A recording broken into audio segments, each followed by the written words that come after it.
Acompanhe agora mais um tema doutrinário do Evangelho de Jesus. Bom dia, sejam muito bem-vindos. Cumprimentamos os que nos assistem também pelas redes sociais. E como foi visto, essa mensagem é uma mensagem mais extensa e nós vamos ver, sugerimos que leiam em casa o Evangelho segundo o Espiritismo. E no último parágrafo, esse cardeal Morlot, que foi ele desencarnou em 1862 e deu a mensagem em 1863. Portanto, um ano após o desencarne dele, ele traz uma mensagem assinando a codificação da doutrina espírita. Nesse último parágrafo, ele vai fazer uma advertência, uma orientação diretamente a todos os espíritas. Todos vós deveis fazer a divulgação deste Espiritismo. Ele está concluindo, que já deu início à vossa própria regeneração. É um dever fazer que os seus irmãos participem dos raios de luz sagrada. Portanto, mãos à obra, meus filhos bem amados, nos conclamando a divulgar a doutrina espírita. Mas nós sabemos que não devemos e não podemos fazer proselitismo, quer dizer, ir para as praças para divulgar a doutrina espírita. No entanto, a divulgação da doutrina espírita só é feita pelos espíritas. E daí a importância da nossa exemplificação, porque são palavras do Espírito Emmanuel, que é o espírito responsável pela obra literária de Francisco Cândido Xavier, que as palavras convencem, mas os exemplos arrastam. Então não adianta a gente falar para o filho, estuda, mas eu mesma não gosto de estudar, não me preocupo com os estudos. E está havendo aí para algumas pessoas, e nos trazem as informações, que tem muita obra espírita que tem o resumo na internet, no YouTube e outros meios de comunicação. Resumo da obra de André Luiz. A proposta não é conhecer aquela historiazinha que é trazida, e quando nós estamos falando historiazinha, não é no sentido pejorativo, não, porque são curtas, pequenas informações que André Luiz traz para nos mostrar as consequências dos nossos equívocos, das nossas ações, que terão as reações correspondentes às nossas ações. Por exemplo, quando André Luiz conta a história das crianças que são recebidas no plano espiritual, se nós não conhecermos a obra, nós não vamos ver nessas entrelinhas a importância de observar ou sermos informados sobre os espíritos de jovens e crianças que retornam ao plano espiritual. Porque nós vamos saber só a história, assim, o Júlio, que é uma criança que desencarnou, que está na obra de André Luiz, desencarnou, e aí foi programada uma nova reencarnação para ele. Consola? Consola. Mas se nós tivermos acesso aos meandros, quer dizer, toda a história trazida, como é que foi recebido no plano espiritual, as palavras trazidas pelos mentores espirituais, nós vamos nos consolando cada vez mais. Porque a proposta da doutrina espírita é consolar. É o consolador prometido por Jesus. E se nós não temos esse arcabouço, essa informação mais substancial, mais precisa, teremos dificuldade de nos consolarmos e, por consequência, também consolarmos outras pessoas. E hoje nós vimos que o texto, tanto do Sinal Verde, que é um livro também do André Luiz, psicografado pelo Chico, sob a supervisão do Espírito Emmanuel, está falando sobre felicidade. E ontem nós tivemos o cuidado de observar, de pesquisarmos no dicionário quais as conceituações de felicidade no contexto da Terra. Porque daqui a pouquinho nós vamos falar sobre felicidade no contexto da codificação da doutrina espírita. Quando nós estamos falando em codificação da doutrina espírita, nós estamos falando das obras básicas. E essas obras básicas foram trazidas pelo professor Rivaio, que adotou o nome de Allan Kardec. Em todas as obras a gente vai ver o nome Allan Kardec, que passou o filme há poucos dias. Esse filme está no YouTube, está no Now, está nas redes sociais, está esse filme. Há exemplo também do filme de Valdo, que está passando no cinema, e a gente sugere também que esse final de semana, ao invés de ficar em casa nesse calor, vão assistir o filme, que dizem que é belíssimo. Nós não tivemos condições de ver ainda, porque estávamos viajando a serviço da doutrina, não foi possível ir ao lançamento do filme. E aí no dicionário vai falar o seguinte: felicidade, conceito de felicidade, contentamento. Aí eu pergunto, contentamento é felicidade? Não. Contentamento não é felicidade. Nós, por exemplo, estamos indo para o aeroporto para pegar um avião. E aí a gente observa que teve um engarrafamento lá na BR e que às vezes pode ser que a gente não chegue a tempo. Mas aí a gente esforça e chega 5 minutos antes do portão fechar. A gente ficou contente, não ficou? Ficou contente, mas isso não é motivo para a nossa felicidade, porque às vezes a gente estava pegando um avião para fazer um tratamento em São Paulo, para ir a um sepultamento de uma pessoa. Então isso não é felicidade, é contentamento. Mas aí também segue dizendo o seguinte, lá no dicionário, que a felicidade é êxito. É a felicidade êxito? Também não. Porque a gente pode ter sucesso, pode ter êxito em determinada situação, mas poderemos, naquele mesmo momento, ter recebido a notícia de alguém que está muito enfermo, de uma dificuldade do país. Quer dizer, não vai nos trazer a felicidade. A gente teve um sucesso, teve um êxito aí, mas não é felicidade. Mas também segue aqui, na sequência, fala sucesso, que nós já falamos, vai falar sorte. Sorte é felicidade? Porque às vezes a gente ganhou sozinho na Mega Sena. Isso aí vai ser uma complicação louca para o espírito, viu? Melhor não. Mas teve sorte. Mas isso não quer dizer que a pessoa se tornou feliz por conta disso. Mesmo porque os nossos conceitos, os nossos ideais, os nossos desejos variam com o tempo. Muitos que na adolescência, na juventude, queriam ter determinado tipo de carro, não teve. E hoje anda de ônibus assim, tranquilo, feliz, não se importa mais. Muitos aí se identificam em outras situações. Queria demais casar com aquela moça e com aquele rapaz. Também não deu certo.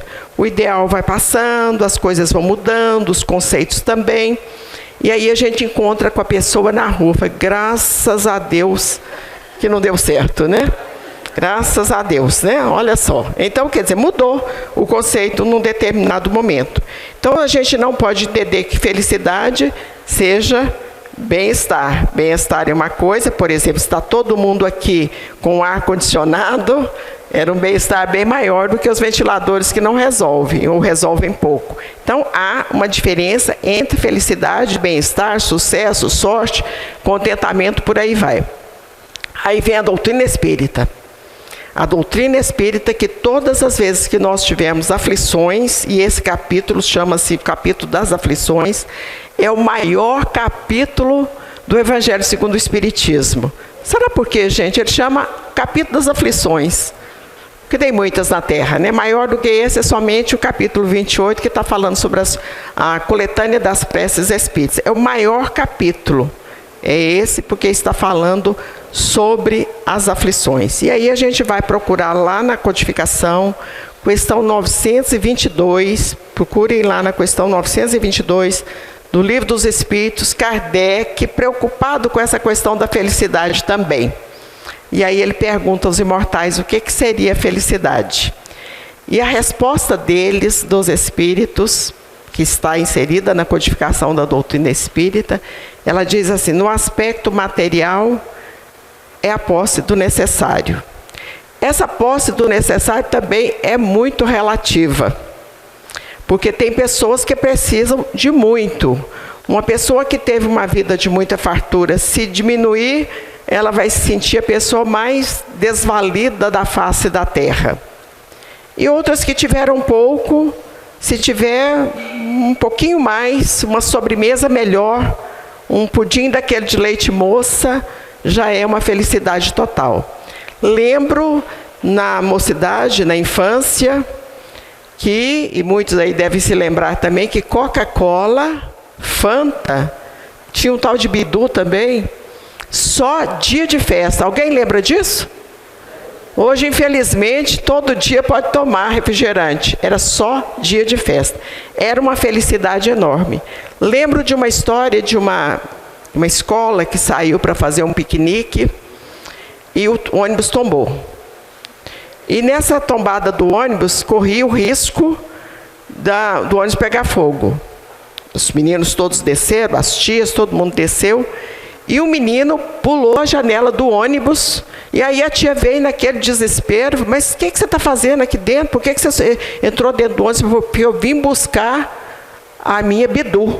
Quer dizer, era uma coisa tão assim importante naquela época, Bidu, que era um suco de uva, uma coisa mais ou menos assim, que ele correu o risco de ser devorado pelo fogo do ônibus, mas ele foi lá para pegar esse Bidu dele, esse refrigerante que se chamava Bidu. Então, quer dizer, é muito relativo essa questão das nossas necessidades. Daí a importância da gente exercitar o desapego. Porque uma pessoa que tem 10 pares de sapato, outro dia uma moça nos falou assim, eu tenho um armário que tem 5 prateleiras e todas as prateleiras lotadas de sapato. E o pior da história. Aí essa noite, ela contando, essa noite eu perdi o sono e fui engraxar os sapatos. Aí eu pensei, nossa, mas que perda de tempo, né? Se ela tivesse falado assim, eu perdi o sono e fui ler o Livro dos Espíritos, a gente ainda falava mais ou menos, porque tinha que ficar quietinha lá até dormir de novo, né? Mas ela foi engraxar sapato. A gente só escutou a conversa, porque a gente também não vai ser desmancha prazer de falar assim, nossa, mas por que você não foi ler o Livro dos Espíritos, né? Então, quer dizer, tem muita situação que a gente imagina que não pode viver sem. Experimentem viver sem. Aquele que tem menos, ele é muito mais feliz, porque ele não precisa das coisas de ordem material. Mas aí Kardec continua, os espíritos continuam respondendo para ele. No aspecto moral, ou no aspecto existencial ou espiritual, a felicidade é a paz da consciência. Aí isso aí é certeza. Porque se a pessoa não tiver paz na consciência, ela não poderá jamais ser feliz. Ela pode ter, a sociedade pode admirá-la, ela pode ter um prestígio social, isso tudo é um verniz. É um verniz. Porque no íntimo, ela é uma pessoa frustrada e uma pessoa infeliz. E paz da consciência, nós só vamos consegui-la quando nós colocarmos Jesus na nossa mente e no nosso coração.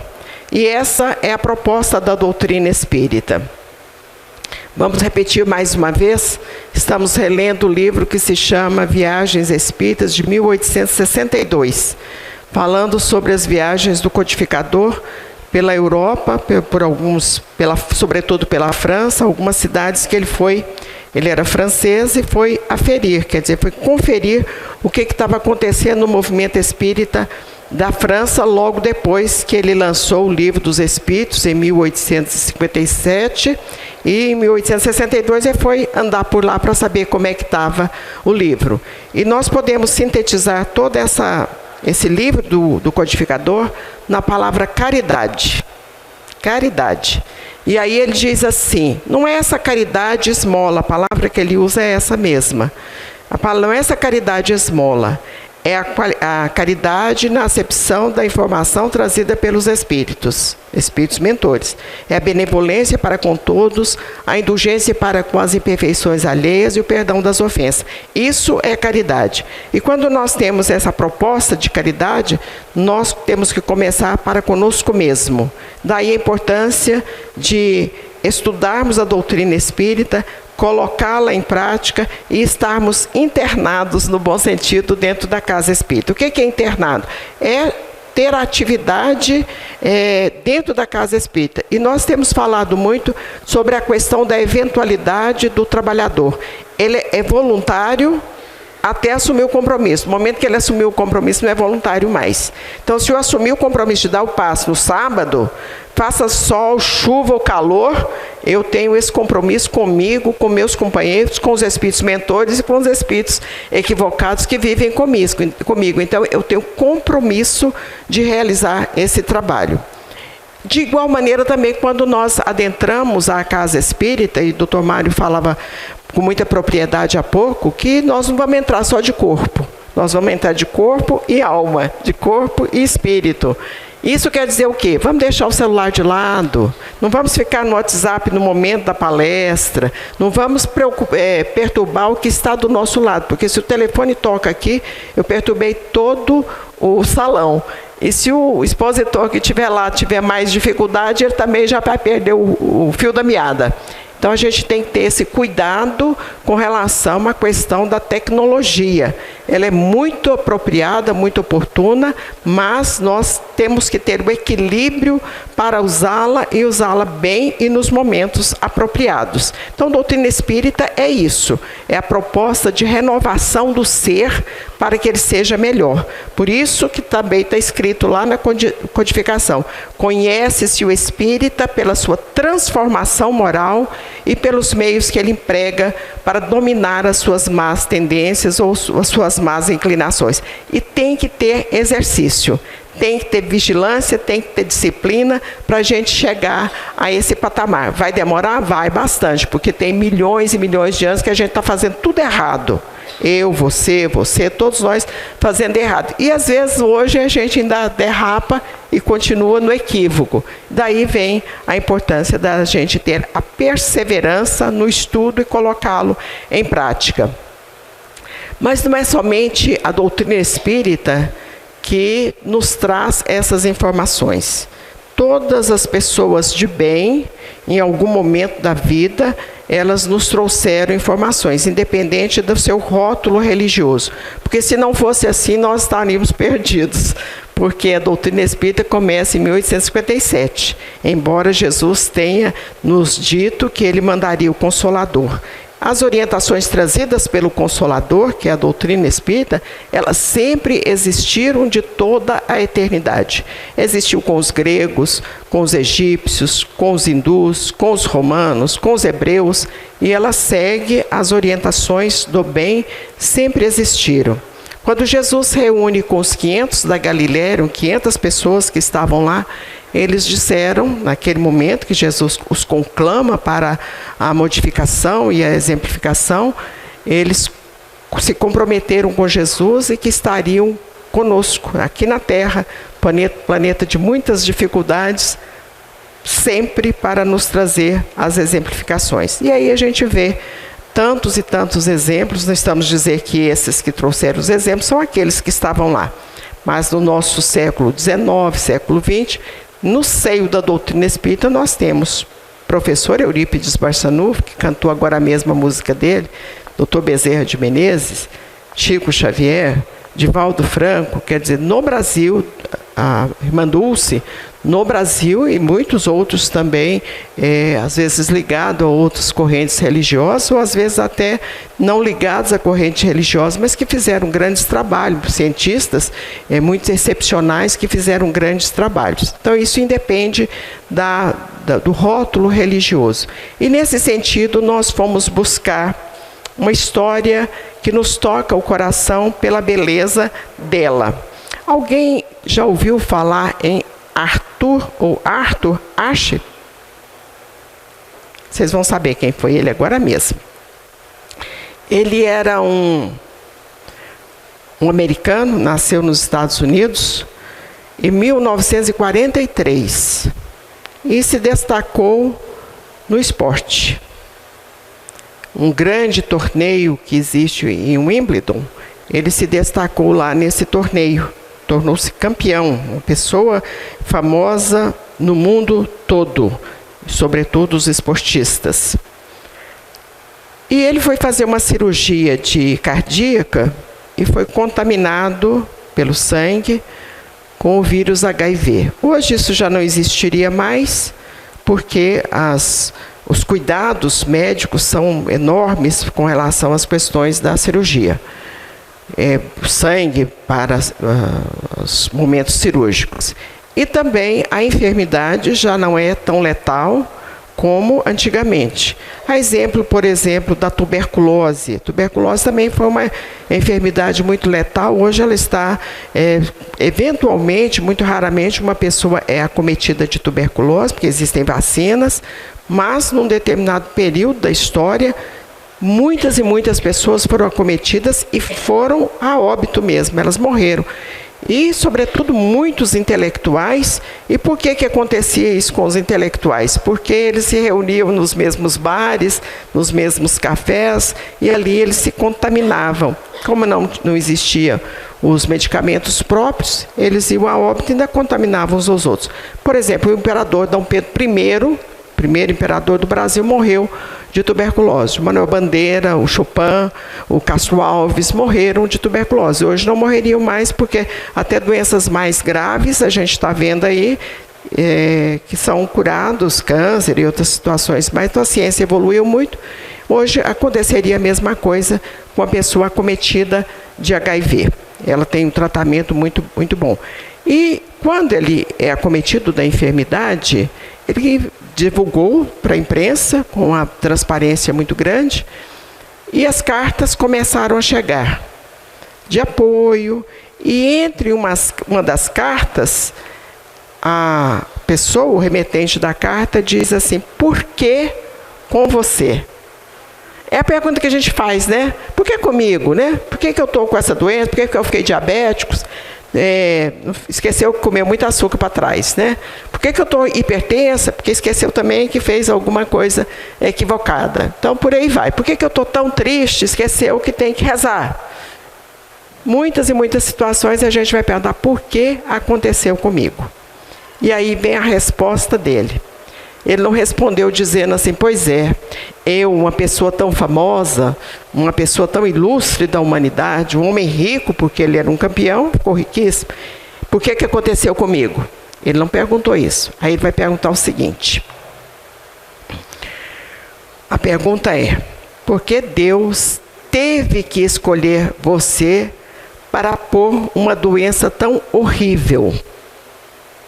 E ele responde: muitos anos atrás, cerca de 50 milhões de crianças começaram a jogar tênis. 50 milhões de crianças. É praticamente um quarto da população do Brasil. Nós temos 220 milhões, é praticamente um quarto. Uma delas era ele que estava jogando tênis naquele momento. 50 milhões, então era 49.999, porque ele era um. Dessas 50 milhões, 5 milhões realmente aprenderam a jogar tênis, já foi 10%, né? 500 mil se tornaram tenistas profissionais. 50 mil chegaram ao circuito, quer dizer, disputas, né? 5 mil, olha a proporção. 5 mil alcançaram Grand Slams. 50 delas chegaram a Wimbledon. 4 delas chegaram ao semifinal. 50 milhões, 4 chegaram ao semifinal. 2 delas chegaram ao final da disputa. É muito famosa na Inglaterra, é tipo assim, corrida de carro de Le Mans, guardadas as proporções de Interlagos aqui no Brasil, é uma disputa muito, muito conceituada no mundo todo. 2 chegaram ao final, e uma delas fui eu. Então, quer dizer, desses 50 milhões, ele foi o grande escolhido. Quando eu estava, agora que vem a beleza da resposta, quando eu estava comemorando a vitória, com a taça na mão, nunca me ocorreu perguntar a Deus: por que eu? É mais ou menos o que acontece com a gente, né? Por que eu estou recebendo esse diploma? Por que está acontecendo isso comigo? Não, a gente não pergunta, porque a gente acha que merece. Agora o outro é problema dele, né? Que se vire por lá, porque eu mereço. A gente sempre acha que é assim. Então, agora que estou com dor, como posso perguntar a Deus? Ele não tem o direito, ele já chegou à conclusão que ele não pode perguntar a Deus. Por que eu? E aí ele vem, a felicidade mantém você doce. Então, se você tiver a posse do necessário e a paz da consciência, você vai ser uma pessoa gentil. Se você não tiver isso, você não vai ser doce. Os julgamentos mantêm você forte. E aí a gente vai ver como Chico foi julgado e ele se fortalecendo cada vez mais. E muitos dos nossos líderes, e sobretudo líderes espíritas, estão também debaixo de um fogo cruzado agora. Outro dia nós vimos uns comentários a respeito de um líder do movimento espírita. Mandamos uma mensagem para uma companheira nossa, também líder, e perguntamos a ela assim, nós vamos deixá-lo apanhar sozinho? E ela falou para mim assim, eu vou ligar para ele, vou perguntar. Daí a pouquinho ela veio com a resposta. Ele mandou falar que está acostumado a apanhar. Então, como se diz, abafa o caso, fica por isso mesmo que tá tudo certo, né? As dores mantêm você humano. Agora, essas dores, para nos manter humanos, nós temos que reconhecê-las e sermos resignados a ela, porque senão ela vai entrar no processo da rebeldia. Então, se temos uma dor física, moral, familiar ou qualquer outra, financeira, essas dores, por isso é que a gente sempre diz, baseado nas obras, que a doutrina espírita nos ensina que a enfermidade é a cura. A enfermidade é a cura. Outro dia nós dizíamos isso para uma pastora, amiga nossa, falou, nossa, mas eu estou longe demais de chegar nesse ponto, porque eu detesto quando eu fico doente. Enfim, as doenças dela são coisas corriqueiras, não é nada grave. Então a enfermidade, se a gente colocar isso na cabeça, vai ficar mais fácil. A falha mantém você humilde, mas também a gente tem que admitir que falhou, né? E a grande maioria também é professor da verdade, aí não tem jeito. O sucesso mantém você brilhante, mas só a fé e a crença mantém você de pé. E aí a gente vai voltar lá no passe. Quando a gente dá o passe na pessoa, a gente sabe se recebeu ou não, porque às vezes ela vai tomar o passe pensando no shopping que ela vai agora mesmo, na festinha que ela vai hoje de noite, ou naquele traste daquela pessoa ordinária que convive comigo e que estou querendo torcer o pescoço dela. Então, se a gente não se fixar ali naquele momento, o passe não resolveu. Às vezes você não está satisfeito com sua vida, enquanto muitas pessoas neste mundo sonham em poder ter a sua vida. Daí vem a inveja, né? Eu gostaria daquele cabelo, daquele corpo, daquele sorriso, ou e por aí vai, né? Daquela serenidade, é só conquistar. E aí ele vai seguindo para o término. Uma criança em uma fazenda vê um avião que voa e sonha voar. Por que eu não estou dentro daquele avião, indo para Paris, sobretudo? Né? Por que eu não estou lá dentro desse avião? Que maravilha. Muitos pensam assim, né? Mas o piloto desse avião, ao sobrevoar a fazenda, ele sonha em voltar para casa. Então é tudo relativo, né? Um está querendo ir para Paris, o outro está querendo ficar em casa. Assim é a vida. Aprecie a sua. Do jeito que ela está aqui mesmo, viu, gente? Calor, trânsito, por aí vai, pobreza, falta de dinheiro, enfermidade, gripe, dor de garganta, dor nas costas, por aí vai. Se a riqueza é o segredo da felicidade, os ricos deveriam estar dançando nas ruas. No entanto, mas somente as crianças fazem isso. Rico dançando na rua pode internar porque ele está com problema mental mesmo, né? Ele tem tanto medo de conviver com as outras pessoas, sobretudo se alguém que sabe que ele é rico e que não tem dinheiro vai lá pedir dinheiro emprestado, ele já começa falando logo que estou numa dificuldade, para não ter problema mesmo, né? Se o poder garante segurança, os importantes deveriam andar sem guarda-costa. E aí a gente vê, quando sai uma autoridade, sai 50 carros atrás para não ter problema e tem que andar assim mesmo, porque senão eles ainda correm riscos aí de vida. Mas apenas aqueles que vivem humildemente sonham em silêncio. Se a beleza e a fama atraem relacionamentos ideais, celebridades deveriam ter os melhores casamentos. E é um larga e junta e larga que a gente vê todo dia, e só procurar, né? Tenha sempre muita fé e crença absoluta em você mesmo. Então, esse aí é o segredo da felicidade, segundo esse Arthur Ashe, que foi um grande desportista. E assim nós estamos buscando a presença da espiritualidade amiga, pedindo amparo para o nosso dia, para as nossas vidas, para as pessoas ligadas a nós, para a nossa família. Vamos irradiar para a nossa casa, pedindo a proteção para os que lá estão, envolvidos na depressão, na obsessão, nos vícios morais, lares com pessoas enfermas do corpo ou da mente, endividadas, qualquer que seja a aflição da nossa casa, nós estamos pedindo misericórdia. Mas lá também tem muitos espíritos e às vezes necessitados. Estamos pedindo à espiritualidade amiga que os recolha, que sejam encaminhados aos locais de refazimento do plano espiritual em nome de Jesus. Que ampare as nossas crianças e jovens, dando-lhes amor à vida, preservando as suas vidas com dignidade através do estudo, do trabalho, da religião, livrando dos vícios. Espíritos que estiverem envolvendo essas crianças e esses jovens, levando-os aos desatinos, à indolência, à rebeldia, que essas entidades também sejam amparadas. Que proteja o movimento espírita. Sobretudo, pedimos para os nossos líderes que sejam fortalecidos na humildade e na sabedoria. Pomada que está sendo realizado hoje na cidade do Guarujá, que seja muito abençoada, todos que lá estão. Abençoa o nosso grupo espírita Mensageiros da Luz, com todas as nossas frentes de trabalho.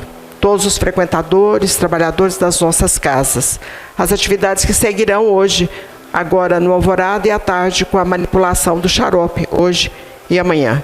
Companheiros nossos enfermos que sejam visitados por Dr. Bezerra de Menezes. Pedimos a fluidificação das águas. E as pessoas que nos assistem pelas redes sociais, que sejam muito abençoadas. Coloca a sua água aí. Peça a Deus que coloque nela os remédios necessários para a sua recuperação, mas nos dirigimos especialmente àqueles envolvidos na depressão, na angústia, na tristeza. Venha para a doutrina espírita, é o Consolador prometido por Jesus. Que Ele nos abençoe e nos conceda muita paz.